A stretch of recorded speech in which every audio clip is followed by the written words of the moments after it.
Ketua Pelaksana Munas adalah Bambang Susatyo dan Adis Kadir. Kemudian akan terpilih Bahlil Lahadalia sebagai Ketua Umum. Wakil Ketua Umum adalah Agus Gumiwang Kartasasmita dan Ketua Harian Bambang Susatyo yang juga Ketua MPR. Nah, yang eng-ing-engnya itu adalah Ketua Dewan Pembina yang menurut spekulasi yang didengar oleh Dahlan Iskan akan dijabat oleh Gibran Raka Buming Raka yang terpilih sebagai Wakil Presiden.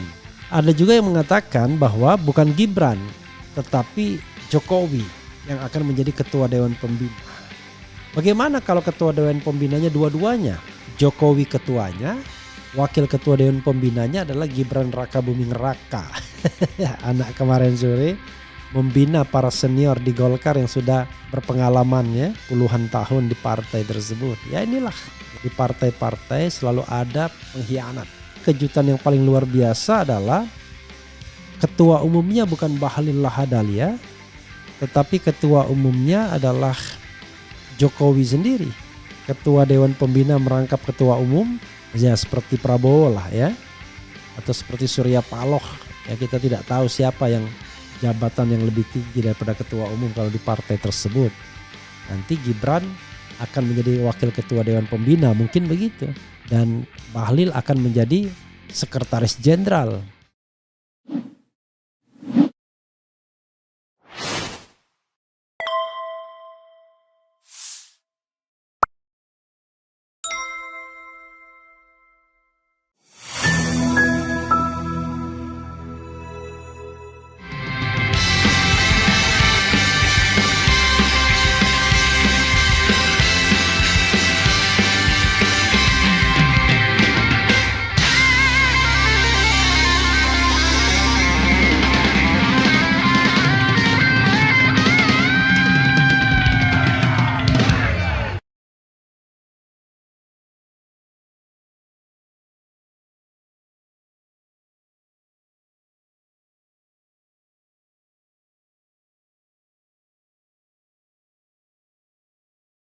Sebesar-besar pohon.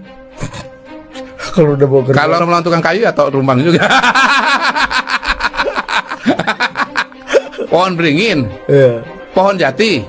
Oh, bisa gede banget tuh. Alot. Tapi kalau udah ketemu tukang kayu jadi perabot lu.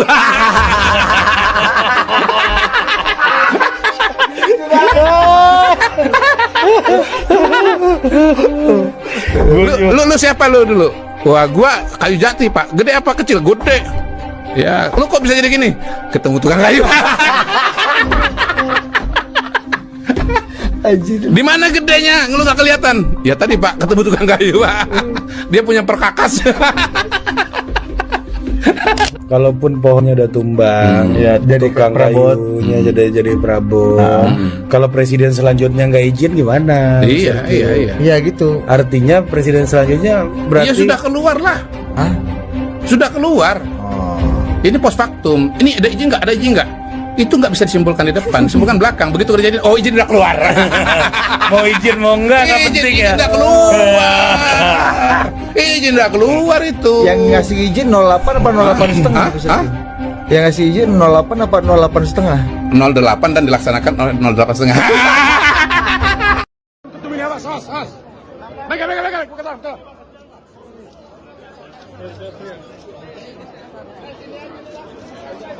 Terus maju. Sama.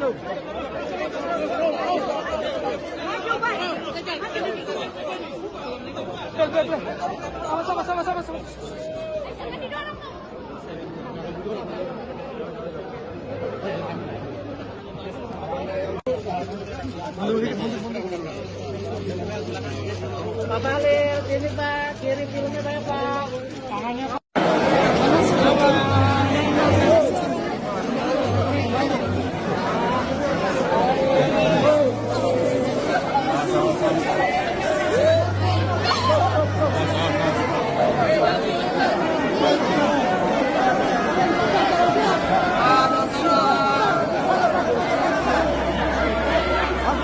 Bang Bahlil.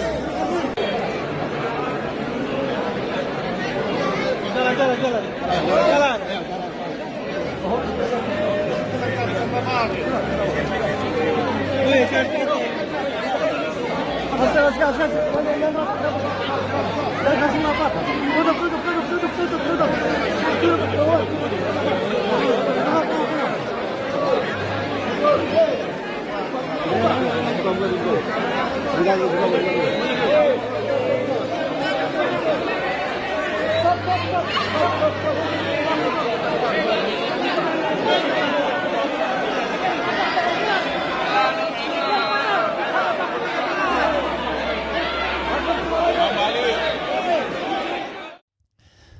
Assalamualaikum warahmatullahi wabarakatuh, sobat RH sekalian.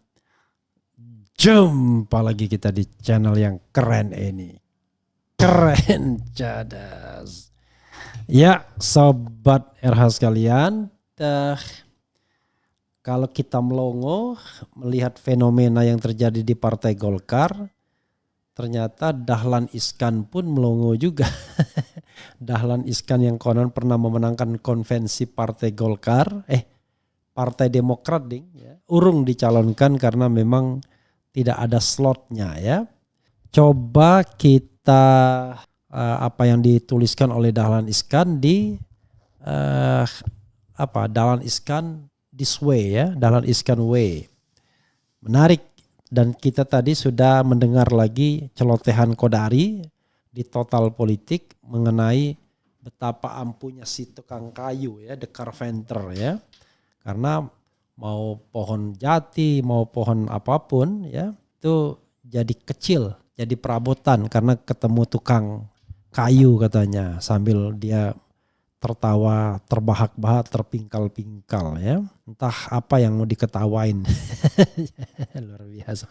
Oke, karena ini adalah tragedi demokrasi kan ya. Coba kita lihat apa yang dituliskan oleh Dahlan Iskan ya. Judulnya Kaget Melongo oleh Dahlan Iskan. Bahlil Lahadalia disebut bakal menjadi ketua umum Partai Golkar setelah Airlangga Hartarto mundur. Kaget serentak satu hari lalu melongo serentak. Melongonya bisa berhari-hari sambil berdecak-decak, heran, kagum, marah, pasrah ya. Dahlan Iskan W ya, titik pendek-pendek tulisannya. Rapim Golkar benar-benar terjadi tanggal 13 Agustus tadi malam. 3 hari setelah pengunduran diri, itu sesuai dengan spekulasi pertama. Dalam rapim itu yang terpilih sebagai pelaksana tugas PLT Ketua Umum adalah Agus Gumiwang Kartasasmita, juga sesuai dengan spekulasi yang beredar. Maka kita tinggal membuktikan 3 spekulasi berikutnya. Apakah Ketua Munaslupnya penanggung jawab Bambang Susatyo dan Adis Kadir? Bambang Susatyo adalah Wakil Ketua Umum Partai Golkar yang juga Ketua MPR. Adis Kadir adalah tokoh Golkar Jatim yang juga Ketua DPP Partai Golkar. Terakhir kita akan menunggu kebenaran spekulasi terpenting. Ketua Umum Golkar akan dijabat Bahlil Lahadalia, dibilang BLT, dengan Wakil Ketua Umumnya Agus Gumiwang Kartasasmita. Lalu ada jabatan baru, Ketua Harian akan dijabat Bambang Susatyo. Dan spekulasi maha penting yang harus dibuktikan adalah Wapres terpilih Gibran Rakabuming Raka menjadi Ketua Dewan Pembina yang kekuasaannya dimutlakkan kembali. 3 spekulasi pertama sudah terbukti benar adanya, berarti spekulasi itu bukan spekulasi, itu ternyata keputusan di bawah meja, mejanya dari kaca sehingga bisa dilihat dari atasnya. Kalau kemarin orang terkaget oleh mundurnya Airlangga, hari ini orang geleng-geleng kepala, kok bisa pohon beringin yang begitu rindang tumbang begitu saja ya tadi. Karena ketemu tukang kayu, kata Kodari sambil tertawa-tawa ya. Itu jadi humor yang sangat viral. Saya memilihnya sebagai humor politik terbaik tahun ini. Sebesar-besar pohon bisa ditumbangkan oleh tukang kayu, the carpenter. Tukang kayunya pasti sakti, lebih sakti dari pohon beringin yang berhantu sekalipun. Maka kesucian sebuah AEDA partai ikut tumbang.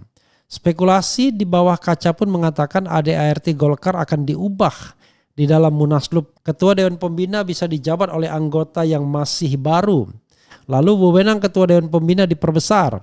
Seperti Golkar di zaman Pak Harto.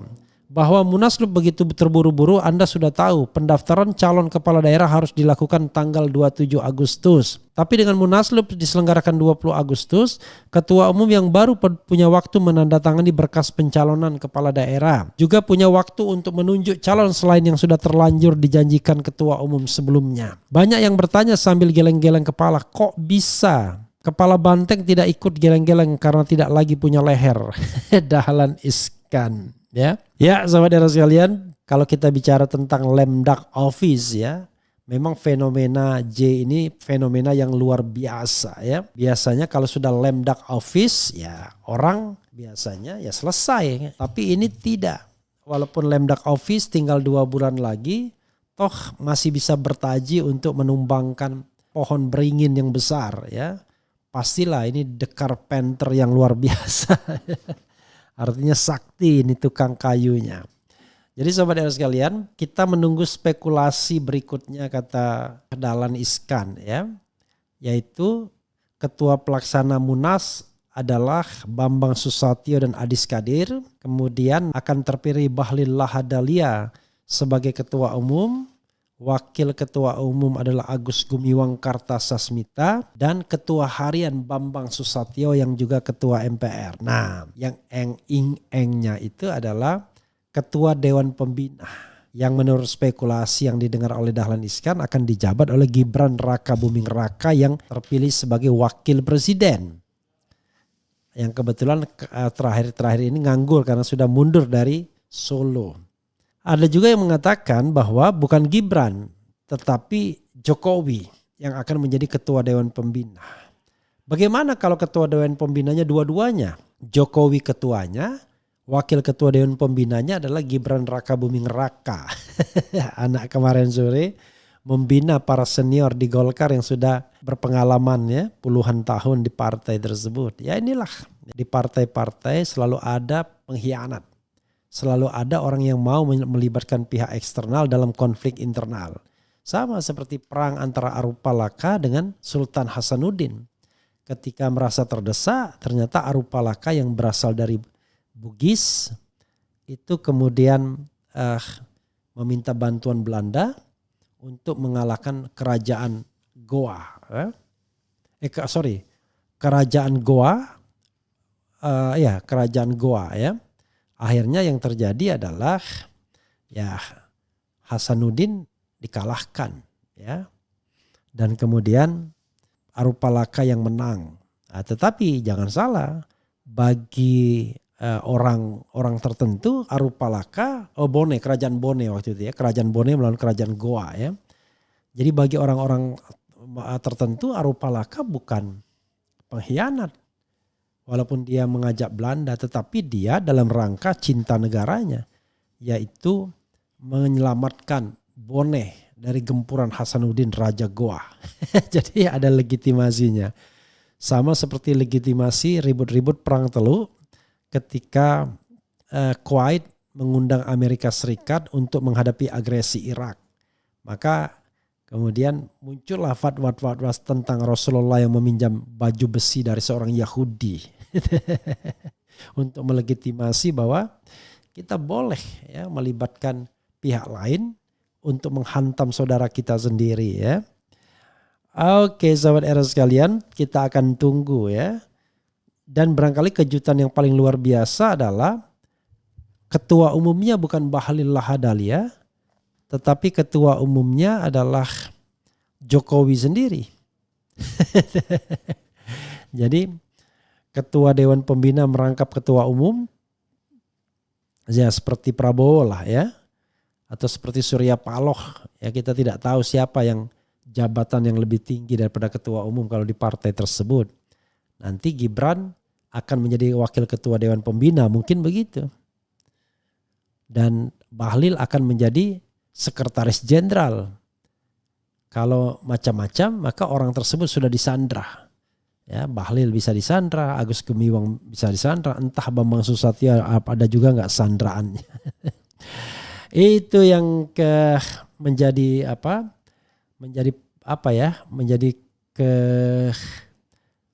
keprihatinan kita semua menghadapi politik Indonesia yang size-nya adalah tokoh penebang kayu ya, tokoh the carpenter, tukang kayu dari hutan.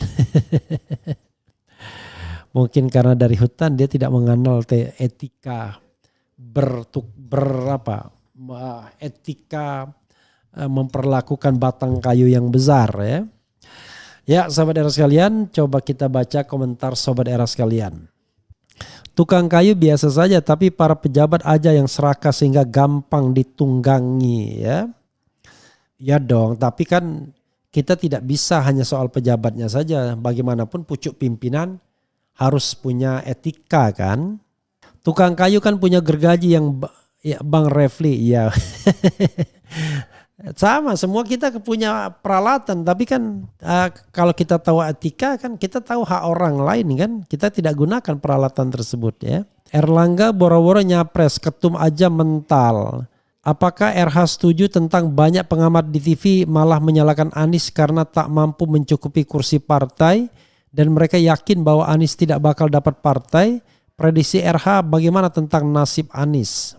Jadi sobat era sekalian, this is not about Anies ya. Ini bukan tentang Anies tapi tentang demokrasi. Jadi yang saya tentang adalah perilaku unfair election, unfair competition, yaitu memborong semua partai politik dengan kemampuan finansial dan kekuasaan agar lawan politik tidak bisa bertanding. Itu soalnya. Jadi bukan soal Aniesnya. Nah, Anies kebetulan orang yang punya probabilitas, punya elektabilitas. Sehingga wajar kalau dia harusnya punya kesempatan untuk ikut berkompetisi. Ahok bagaimana? Ya silakan. Kalau misalnya PDIP memiliki keyakinan. Bagaimana Ridwan Kamil? Silakan. Makanya saya katakan harusnya yang bertanding 3 orang ini kan begitu. Mengenai menyalahkan Anies dan lain sebagainya. Ya bergantung pada Anies. Apakah Anies melihat jabatan di Pilkada DKI itu adalah sebagai satu-satunya jalan atau dia hanya melihat itu sebagai sebuah ikhtiar saja. Kalau dia melihat sebagai sebuah ikhtiar ya sudah, tidak mendapatkan tiket ya kan, masa kita bisa mau maksa orang. Tetapi kalau besok sempat berkuasa maka ubahlah tata kelola demokrasi kita yang gak karu-karuan seperti ini kan begitu. Orang bisa jegal partai ya, kemudian pimpinan puncak bisa menggunakan aparat hukum dan lain sebagainya ya. Ingat dulu banyak kepala daerah yang masuk partai politik tertentu yang kebetulan ada jaksa agungnya. Sekarang kurang lebih sama ya begitu. Orang menganggap spekulasi, saya sudah mengatakan ambisi Jokowi terhadap negara ini sangat besar. Jokowi bukan wong deso tapi seorang chess player ya, maksudnya pemain catur dan dia sudah membangun strategi sejak awal. Oke. Kemudian BKN-nya Pak Dahlan mendukung Jokowi dulu apa ya BKN-nya? Ya dulu banyak orang sih yang mendukung Jokowi, wajar ya, karena kan kita tidak tahu persis. Setelah Golkar diobrak-abrik, next kira-kira siapa ya Bang? Apakah PKB, PKS? Tentu saja selain partai berlatar nasional konservatif dibutuhkan partai berlatar agamis Islam supaya makin kuat kekuasaan. Saya mendapatkan meme dari siapa ya? Dari orang yang terkenal, kalau saya sebutkan namanya pasti tahu ya. Tetapi tidak elok ya soal gambar bahwa seandainya politik ini menjadi kenyataan, Kaisang Pangarep ketum PSI ya, kemudian Gibran Rakabuming ketum Golkar, Joko Widodo ketum Gerindra, Bobi Nasution ketum PAN, Anwar Usman ketum PKB, Iriana Jokowi ketum P3. Yang tidak ada Nasdem sama PKS di sini ya. Itu partai-partai, satunya lagi tidak ada Demokrat ya. Ya saudara sekalian, apalagi kita bacakan lagi ya. Assalamualaikum, maka hadir Bang Repli. Waalaikumsalam warahmatullahi wabarakatuh. Prof, apa alasan Anies sampai sekarang tidak mau masuk partai? Anies sampai disindir PKS, bikin porter semua presiden dari Soekarno sampai Jokowi berpartai, tapi akhirnya tweet itu di take down ya. Oh iya berpartai, tetapi jangan lupa Presiden Soekarno tidak pernah menampilkan dirinya sebagai sekadar kader PNI ketika dia menjabat sebagai presiden ya. Dia ingin menjadi tokoh sentral republik ya. Sama dengan Jokowi tidak pernah menampilkan dirinya sebagai kader setia PDIP kan. Kalau partai sudah ikut main jorok, mending mundur atau dibubarkan saja bila perlu. Indonesia tak butuh partai begitu aja. Bang, apakah Bang Refli setuju pendapat Abang Da Faizal di acaranya Aiman semalam mengenai Ahmad Ali, Nasdem dan Sufmi Dasko Gerindra?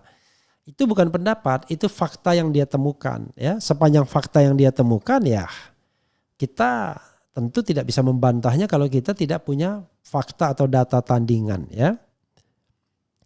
Kompakin aja warga Jakarta, kalau Anies nggak nyalon mending nggak ada pilkada ya. Itu saja sobat era sekalian ya. Mudah-mudahan kayu berkualitas kuat bagus untuk furniture, tetapi sayang pohonnya kurang waspada. Apa ya? Saya dari dulu dukung PKS, baru sekarang kecewa berat, mending golput. Ya saudara sekalian, itu yang kita bisa share ya. Sekali lagi, ini pembelajaran politik bagi kita. It is not about Anies maju atau tidak, tapi bagaimana kita bicara tentang politik yang lebih baik. Ini bukan kemudian ada orang dilarang masuk partai atau tidak, tetapi bagaimana kemudian kita hidup dalam sistem kepartaian yang kuat dan sehat. Ya, tidak gampang diobok-obok orang partai tersebut. Itu saja saudara sekalian. Wassalamualaikum warahmatullahi wabarakatuh. Keren cadas. Cie.